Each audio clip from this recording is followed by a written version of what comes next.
के मन में 4 चीजें हैं और ये पूछना चाह रहे हैं कि 4 चीजों में कौन सा गोल उनका बेस्ट होगा और किस गोल से वो भक्ति कर सके। तो मैं रीड कर देती हूँ दीदी। फर्स्ट गोल है कि इसी जन्म में गोपी प्रेम पाकर श्री कृष्ण की इसी जन्म में गोपी प्रेम पाना श्री कृष्ण की भक्ति के द्वारा। दूसरा गोल है अच्छे से साधना करूंगा तो हाई क्लास डिवोटी बनकर महाराज जी की अगले अवतार में स्टार्टिंग से ही सानिध्य प्राप्त होगा, जैसे कि इस अवतार में जानकी प्रसाद जी, लक्ष्मण स्वरूप जी, बांके बिहारी जी सबको मिला। और उनका तीसरा गोल है कि रोकर श्री महाराज जी के दर्शन मांगू इसी जगह पर। और फोर्थ बोल रहे हैं कि गोपी प्रेम या फिर महाराज जी के दर्शन पाना बहुत ऊंची क्लास है और मेरी ओर देखकर लगता है कि ये होना बहुत टाइम लगेगा और मुझे राधा कृष्ण से भी उतना प्रेम नहीं है। इसलिए फोर्थ गोल मैं मन में आता है कि महाराज जी के दर्शन का ग्लिम्स मांगू जैसे नारद जी को श्री कृष्ण का मिला उनके प्रीवियस जन्म में।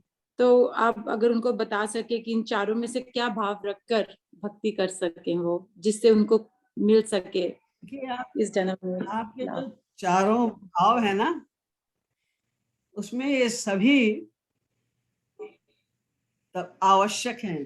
तभी आप वैसे लक्ष्य तो हमारा अंतिम लक्ष्य तो गोपी प्रेम को प्राप्त करना ही है, लेकिन उसके पहले जो बाकी आपने 3 बताए हैं वो सब तो करने पड़ेंगे। पहले शुरुआत तो वो तो सब रास्ता है, बिना उस रास्ते से गए हुए उनके लिए बिना तड़प महाराज जी के लिए आंसू बहाना, उनसे उनके दर्शन के लिए तड़पना, उनके दर्शन की आकांक्षा करना, उनसे बार बार रो कर ही पुकारना, कहना कि हमें अपने दर्शन दो और ये इच्छा रखना कि महाराज जी हमको आकर दर्शन दें, ये सब तो पहले करना ही पड़ेगा।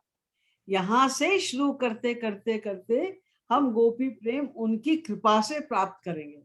लक्ष्य तो हमारा गोपी प्रेम प्राप्त करना है, क्योंकि गुरु हमारे श्री महाराज जी हैं और महाराज जी ने ये बात बताई है कि हमारा अंतिम लक्ष्य गोपी प्रेम को प्राप्त करना है। वो तो है ही, लेकिन वो एक डायरेक्ट नहीं प्राप्त हो जाएगा हमको, वो तो गुरु कृपा से ही प्राप्त होगा। तो पहले तो हमारे लिए सबसे बड़ी इंपॉर्टेंट बात है अपने गुरु को प्रसन्न कर लेना। हमें उनके आदेश निर्देश का पालन करते हुए, साधना करते हुए, गुरु के लिए आंसू बहाना, गुरु के लिए तड़पना और रोना और उनके दर्शन की आकांक्षा रखना, ये सब तो पहली सीढ़ी है। इसे हमको तो एक के बाद एक सोपान चढ़ के चलना पड़ेगा ना, डायरेक्ट गोपी प्रेम नहीं मिलेगा। लक्ष्य गोपी प्रेम में करना ही सब